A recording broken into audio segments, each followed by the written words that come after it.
Não importa onde você parou. Não importa o momento da vida em que você se cansou.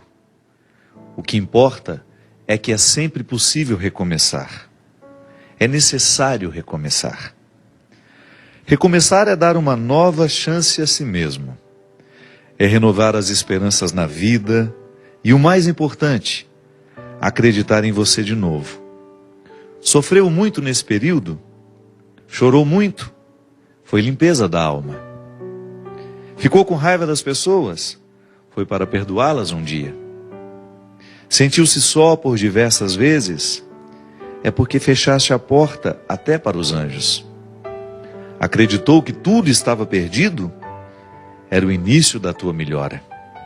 Pois é, agora é hora de reiniciar, de pensar na luz, de encontrar prazer nas coisas simples de novo. Que tal um corte de cabelo arrojado, diferente? Um novo curso? Ou aquele velho desejo de aprender a pintar, desenhar, dominar o computador, ou qualquer outra coisa? Olha, quanto desafio! Olha quanta coisa nova nesse mundo de meu Deus te esperando. Tá te sentindo sozinho? Besteira? Tem tanta gente que você afastou com seu período de isolamento. Tem tanta gente esperando apenas um sorriso teu para chegar perto. Quando nos trancamos na tristeza, nem nós mesmos nos suportamos. Ficamos horríveis. O mau humor vai comendo o nosso fígado até a boca ficar amarga. Recomeçar. Hoje é um bom dia para começar novos desafios. Onde você quer chegar? Ir alto? Sonhe alto. Queira o melhor do melhor. Queira coisas boas para a vida.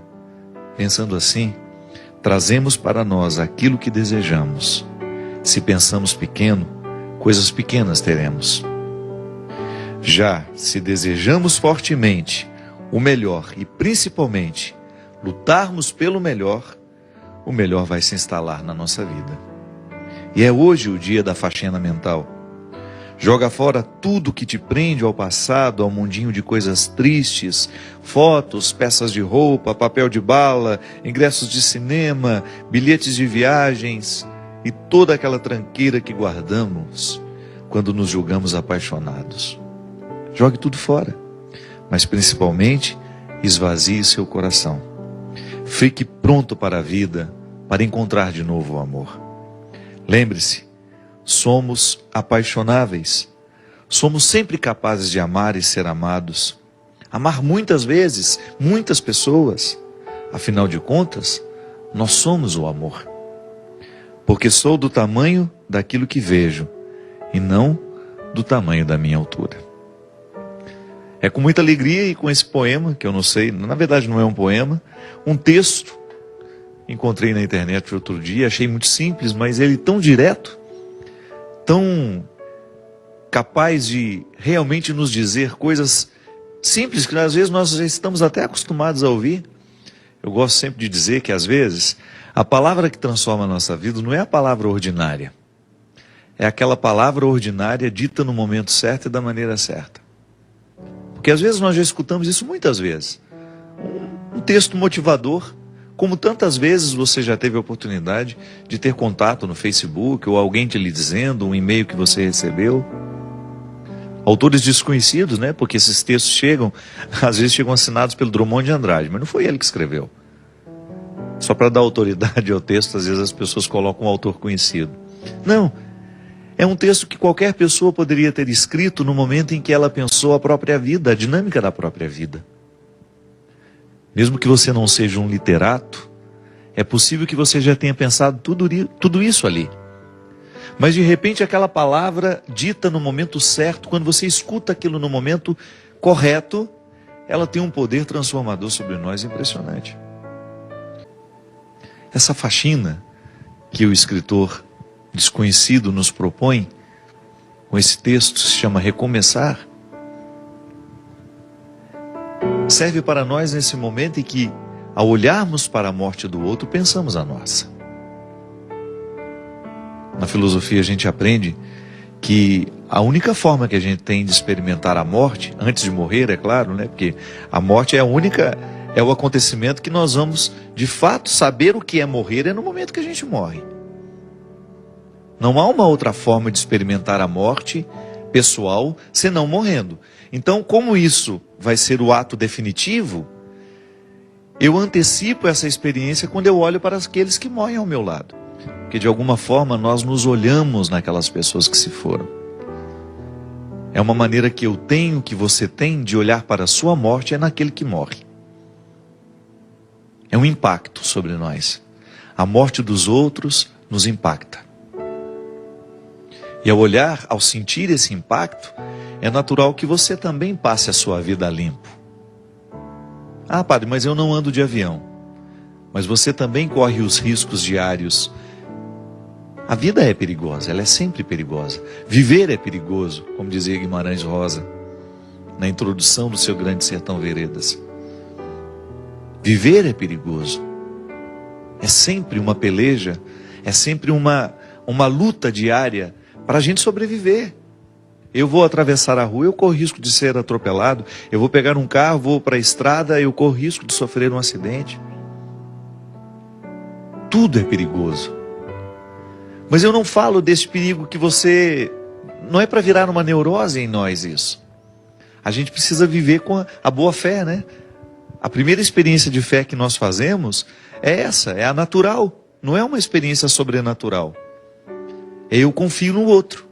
Eu confio no motorista do ônibus, eu confio no motorista do metrô, eu confio no piloto do avião. Eu confio no padeiro, não é? Porque em nenhum momento você vai comprar um pão desconfiando que ele colocou um veneno no pão, que ele envenenou aquela massa e que ele quer matar todo mundo naquele dia. Nós confiamos nas pessoas. Você abre um pote de doce, você come, não passa pela sua cabeça a possibilidade daquele doce estar envenenado. Faz parte da boa fé. É a fé mais natural que nós experimentamos na vida, que é aquela que lhe dá condições de sair na direção do colo da sua mãe, quando você ainda não sabe andar, e dar os primeiros passos. Essa fé que nos encaminha e que nos faz viver a vida sem neurose. Claro, tem gente que precisa até se tratar, né? Há um determinado momento da vida que tem tanto medo de morrer.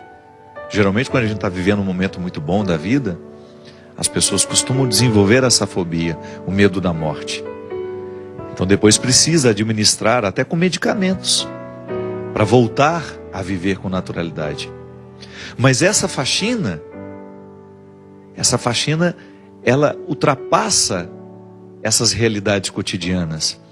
Ela entra lá no mais profundo do sentido da nossa vida. É lá onde a gente precisa retirar os excessos, para que a gente tenha condições de extrair o que realmente importa. Porque todos nós queremos ser felizes. Às vezes não somos felizes por causa das escolhas erradas que a gente faz. E quando eu falo de felicidade, eu não estou falando de ausência de problemas. Essa é utópica, essa não existe. Eu estou falando da possibilidade de nós vivermos confortáveis em nós. De você olhar para a vida que você está vivendo e você ficar satisfeito com o resultado que você está tendo. Isso é possível. A nossa vocação é essa. Não é ter uma vida extraordinária. Porque às vezes a gente olha para as pessoas famosas, né? A gente fala, nossa, que vida extraordinária deve ter aquela pessoa. Nada. Quando ela chega em casa, quando ela está a sós com ela, com as pessoas que fazem parte do mundo dela, aquilo é absolutamente ordinário como a vida de todo mundo. Os palcos não são eternos. Aquele astro do cinema que você vê brilhando na tela, olha o que aconteceu com ele. Um homem que ganhou Oscar, um homem que ganhou inúmeros prêmios ao longo da sua vida e de repente não consegue administrar a infelicidade do momento, ou não soube administrar o sair de cena, porque isso também é perigoso. Ninguém está livre de perder o sentido da vida. E eu particularmente penso que pode ser para mim e para você uma oportunidade de nós revermos o que estamos fazendo na nossa vida. Às vezes a gente corre demais, às vezes a gente se expõe a um contexto de tanta necessidade, que a gente acaba morrendo antes da hora. Talvez esteja numa época em que as pessoas estejamos vivendo uma época em que as pessoas precisarão simplificar as suas vidas. Tamanha a complexidade do mundo. O mundo é cada vez mais complexo, minha gente. Porque quanto mais ele facilita a nossa vida, mais complexo ele fica. Porque ele gera possibilidades. Um mundo que oferece muitas possibilidades ao ser humano, de deslocamento, possibilidades de conhecimento, de entretenimento, ele vai ficando cada vez mais complexo. Não é um mundo simples que nós tínhamos há 100 anos atrás, onde você tinha, para fazer uma viagem para chegar na Europa, você levava 10, 12 dias de navio. Hoje não, 8 horas de avião você está lá. Você pousa em Portugal. Essas facilidades complexificam a nossa vida. Porque quanto mais a gente pode, mais complexo a gente fica. E quando somos muito complexos, a gente se perde no contexto das escolhas, a gente tem dificuldade de encontrar o que é essencial. Porque aquele que pode muito, ele corre o sério risco de não escolher o que ele realmente precisa. Porque entre aquilo que a gente pode e entre aquilo que a gente realmente precisa, há uma distância muito grande. E só a sabedoria nos faz reconhecer, no meio de tudo isso que eu posso, o que realmente preciso. É aí que eu digo que precisamos fazer a faxina. Por causa dos excessos que fazem parte de nós. São muitos os excessos que nós alimentamos como prioridade, como algo inadiável, como pegar um avião no momento em que o tempo está ruim, ou tentar pousar no momento em que as situações são desfavoráveis. Quem dera a gente pudesse mudar o destino daquele jato, né? Continua, piloto, vai até São Paulo, pousa no aeroporto seguro. Quantas vezes eu precisei, nas minhas viagens, fazer pousos arriscados porque a gente precisava chegar? Eu não sei se hoje eu faria isso ou não, de verdade. Acho que é melhor a gente perder o compromisso. Ou então, no momento que nós estamos cansados demais, assumir, olha, eu não vou pegar essa estrada hoje. Eu não vou pegar essa estrada porque eu preciso dormir. Infelizmente, eu não chego amanhã a tempo. Sabe, a gente ter coragem de modificar a estrutura das urgências. Urgente é viver, minha gente. Urgente é voltar para casa, encontrar os filhos que a gente tem. Urgente é amar. E às vezes essa urgência, porque a gente quer chegar, nós somos capazes de parar hoje e esperar ali algumas horas, porque isso é urgente. Às vezes a gente confunde, né? Urgência não é você correr para chegar. A urgência é você querer chegar. Então, às vezes, porque eu quero realmente chegar, eu vou precisar dormir algumas horas para que eu tenha condições de chegar bem. Não me expor ao risco desnecessário, porque a vida já tem riscos demais. Aí por amor, como dizia o poeta, né? O escritor, o amor não desiste de nós. A gente pode até desistir dele, mas se tem uma coisa que você nunca vai perder na vida, é a insistência do amor por você. Ele quer abrigar o seu coração, porque nós somos feitos para isso. Pode observar, os momentos em que você mais foi feliz na vida, foi o momento que você amou intensamente. Não foi o momento que você ganhou dinheiro, não foi o momento que você fez sucesso. Mesmo porque o dinheiro e o sucesso, essas coisas só têm sentido se você tem pessoas que te amam ao seu lado. Jesus já falava isso, que o dinheiro só tem sentido se for para gastar com as pessoas que nós amamos. Então de nada vale você ter construído toda uma estrutura se lhe faltam pessoas que ajudem a significar essa estrutura construída. Isso é urgente. É você administrar a sua vida para que você tenha condições de estar mais tempo ao lado dos que você ama. Eu me lembro que há uns 3, 4 anos atrás, não sei se foi na Suécia ou na Suíça, em que as pessoas estavam escolhendo ganhar menos e viver melhor. Como é que ganhavam menos? Diminuíam um tanto do trabalho que fazia. Porque é assim mesmo, chega um momento em que você descobre que o essencial, o que realmente importa, se opõe muito ao jeito como nós vivemos. Então eu quero estar ao lado dos meus filhos, eu quero vê-los crescer, então eu tenho que diminuir o tanto que eu trabalho. Eu tenho que abrir mão de alguma coisa. É que na verdade a sociedade de consumo nos coloca dentro de um movimento que a gente não sabe onde vai parar. É uma pergunta que às vezes a gente nem se faz. Quanto eu custo todo mês? E esse quanto eu custo não fecha. Se você quiser custar cada vez mais, é só você ir agregando situações complexas. É só você ir agregando mais realidades que de repente o mundo lhe ofereça. Você pode. Então você vai incrementando a sua vida de um jeito. Uma casa aqui, uma casa ali, um apartamento aqui, isso ali, 2 carros. E você vai multiplicando o seu gasto e você vai perdendo o direito de desacelerar. Ou então as pessoas que são dependentes de você. Às vezes é assim mesmo. É tanta gente que depende de nós que a gente não tem o direito nem de adoecer. Aí é a hora de você distribuir as responsabilidades, né? Olha, o bem-sucedido, né, de uma casa, você corre o risco de viver a vida inteira sendo aquele que vai suprir as necessidades de todos. Porque todo mundo olha para ele como se ele tivesse a obrigação de dar conta da vida financeira de todo mundo dentro daquela casa. Distribuir bem essas realidades, essas responsabilidades, para você ter condições de fazer essa sua faxina. Volto a dizer, tem de fazer a gente pensar na qualidade de vida que nós estamos tendo. Não dá para desperdiçar a vida assim, minha gente. Ela é preciosa demais. A vida é muito preciosa. E nós não podemos julgá-la assim pela janela. Às vezes falta a oportunidade, né, do desacelerar, de nos colocar ao lado das pessoas que nós amamos. Eu não me canso de pensar sobre isso, minha gente. O melhor lugar do mundo é um só.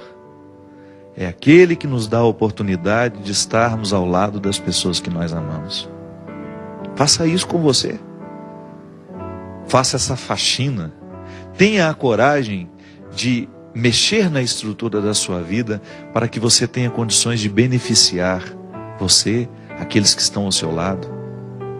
Vamos parar de viver, ou então vamos tentar começar a mudar essa estrutura louca de vida em que nós estamos mergulhados nela. Essa estrutura é perigosa demais, ela nos leva antes da hora. Ela nos distancia do essencial. Tenha coragem de parar a sua agenda por uns 2, 3 dias e dizer: vou reconfigurar a minha estrutura. Eu vou pensar melhor nas minhas escolhas. Vou cuidar um pouco mais do meu coração. Vou dar um pouco mais de oportunidade ao meu coração para ser inteiro. Não é? Porque às vezes a gente vai vivendo tão esfacelado, e aí a tristeza vem e a gente não sabe porquê, a angústia chega, a gente não sabe porquê.